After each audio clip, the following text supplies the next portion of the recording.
back to my channel. The day I'm filming this, it is Christmas Day, so Merry Christmas, Feliz Navidad. I don't know how to say it in any other languages, but hello and welcome. I need to learn how to say it in German because according to my YouTube analytics, I've got a lot of viewers from Germany, so hello Germans and Moroccans. I don't know any Moroccans, but hello, welcome. So last year on Christmas Eve, you know, it was 2020, the world was pretty much closed. I had been COVID exposed, so I quarantined at home, but I made a prime rib and I fell in love with prime rib. I've got it a couple times since at steakhouses, Texas Roadhouse especially, but in my opinion, none of them were as good as my personal prime rib. Yes, I'm gonna brag on myself. Prime rib is a little bit finicky to make. It's not something I would probably recommend to a beginning cook. This is impulsive. Drea and I went shopping yesterday and I was like, oh, should I get the prime rib? Because it is so much money for a prime rib, right? So here's my prime rib. This is 4.14 pounds. $15.99 a pound, y'all, but I got it on sale. So you can find it on sale. There was this lady I was talking to and she had, instead of going to the grocery store, she had gone to a farm, to a local butcher, and she paid like $150 for 5 pounds of prime rib. So we're gonna make prime rib with au jus, mashed potatoes and gravy, some sort of broccoli thing, because I bought broccoli yesterday, and a salad. And I do have gluten-free dinner rolls, but I doubt my brother will eat those. So it's probably just gonna be me and my brother today. My sister-in-law is working, so hats off to all the healthcare workers that are spending time away from their families for the holidays and that are working in all sorts of facilities. So thank you guys. And yeah, so let's go ahead and get started. My prime rib has been sitting out. It has to come to room temperature. So it's been sitting out for 4 hours. And one of the really good things, ooh, it's bone in and it's already tied. So apparently you need to have it tied. I don't know, but you can probably see, or maybe not. It's tied with string. And so we're gonna place it bone side down, and then we're gonna make the rub for it. It gets a rub. But I'm gonna wash my hands because I just, you know. So what we're doing is called a reverse sear, and you cook the prime rib at really high temperature for a very short amount of minutes. It's, I think, 5 minutes per pound, and it cooks, it chars the outside, and you make this delicious, flavorful, garlicky crust, and it chars the outside, and then it's slow, and then you don't ever open the oven door for hours. Your meat thermometer is your best friend, and it makes it like perfectly soft on the inside, but the charred outside, that crust is so good. So that is what we are doing. And then we cut little slits in the prime rib. It's supposed to be 1/2-inch slits in the top. All right, so 3, so I need 1.5 tablespoons. Look at me doing math in my head. Learn your math, kids. I tell my students all the time, you need math when you cook.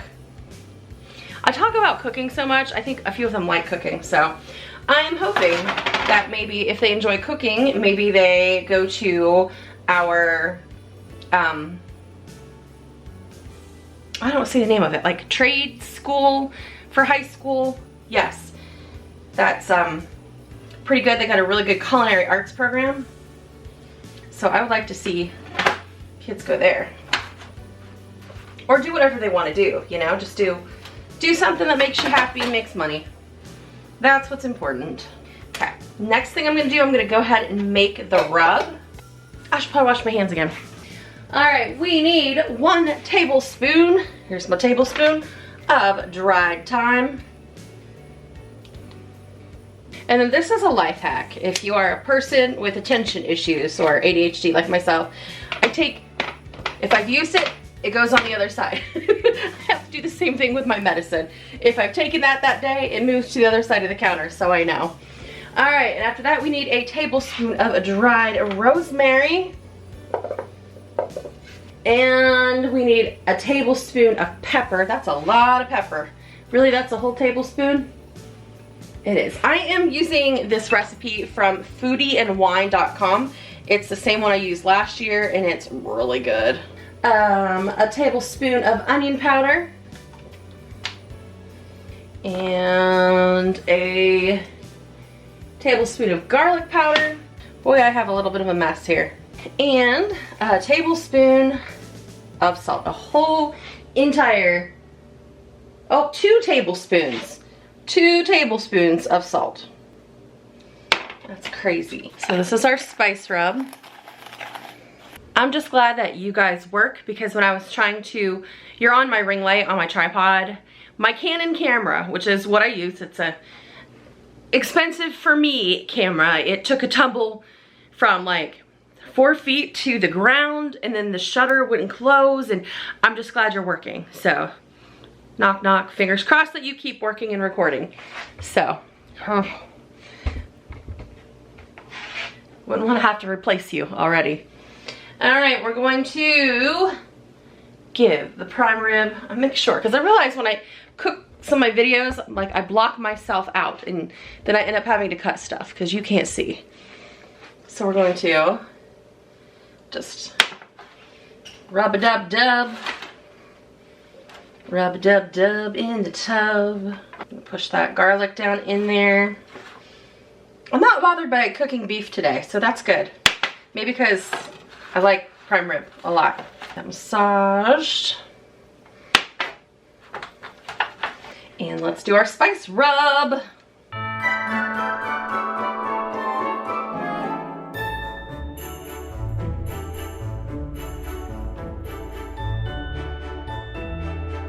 I don't worry too much about the excess that's in the pan, because I'm going to make an au jus with the drippings.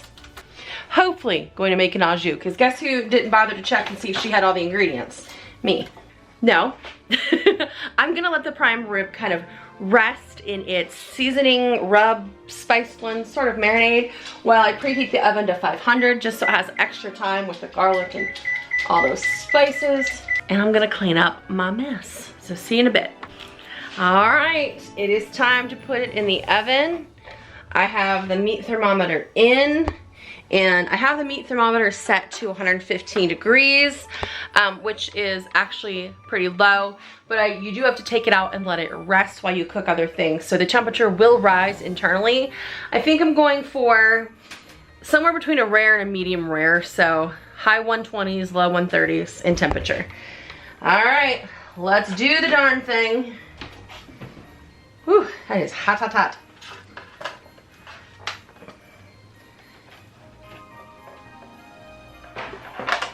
All right, see you in a few hours, prime rib. And we're gonna set the timer 5 minutes per pound. I am gonna go 21 minutes since it's just a little bit over 5 pounds. And we watch her rise. That's what we do. See you soon. All right, timer's going off. So we shut off the temperature and we wait until our lovely meat thermometer is at the desired temperature. Should take about 2-ish hours, maybe a little more, a little less, but you just gotta be patient. So in the meantime, I start prepping the other items we're gonna have. Food prep is on. The temperature is rising. I decided to change the temperature to 122 instead of 115 to let it rest. It's already at 117, so that means I gotta hustle and get everything ready to go in the oven and get everything prepared and ready to make the au jus as soon as I can pull the prime rib out of the oven. So crazy, but we've got our mashed potatoes mashed are going here. And I'm going to go ahead and prep the broccoli. Cooking spray on my pan. Oh, what is happening? Oh, my lid to my cooking spray. The thingy is cracked. I just had like a cooking spray explosion there.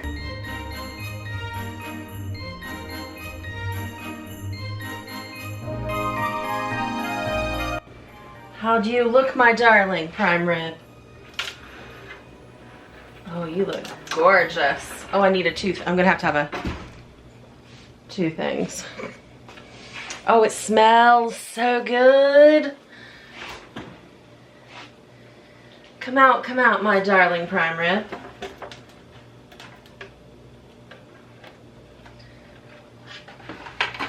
Alright. Okay, let me get that's got to rest and increase in temperature. I'm going to prep the broccoli. Olive oil, garlic. Alright, let's get the broccoli in the oven. Make sure I don't accidentally cook the spatula.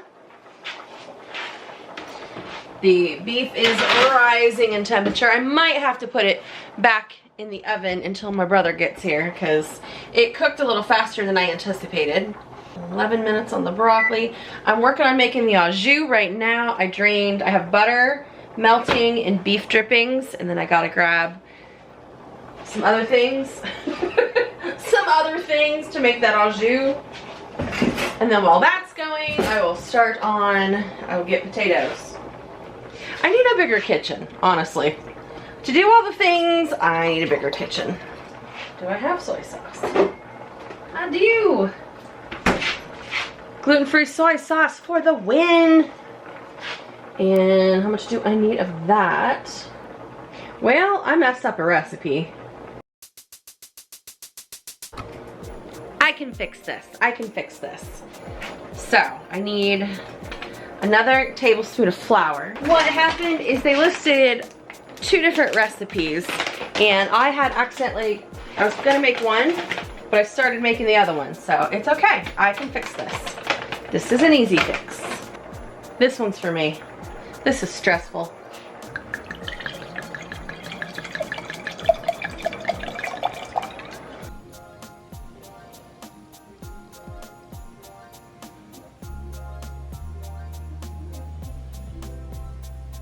Roasted Parmesan garlic broccoli. And then if you want gravy for your potatoes, you can use this too. It's just I'll use a little bit thinner than your traditional gravy, but I don't want to make both. Okay. I tried to, there's some seasonings in it because you take the beef drippings, so there's like crusty stuff from the bottom of the prime. Yeah. So just, you know, I know you're not a big fan of like rosemary. Usually You have a prime rib. You know what I'd better do? not put it on the edge. Not put it on the edge. He's not super food motivated, but first time for everything. All right, you want to do the honors and be the cutter?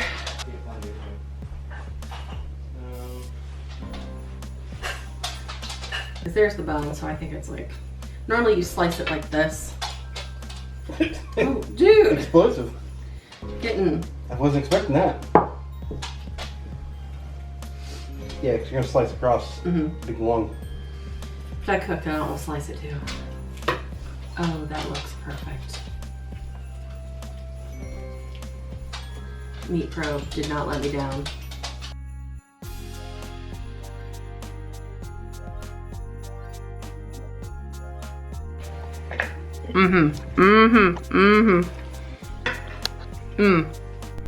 Editing Shelly here with Bixby. Forgot to make an outro apparently, so thanks for watching. Hope that you like, subscribe, and you hit the bell notification so that you're notified anytime I upload. Hope you had a Merry Christmas if you celebrate, and a Happy New Year. Bye guys.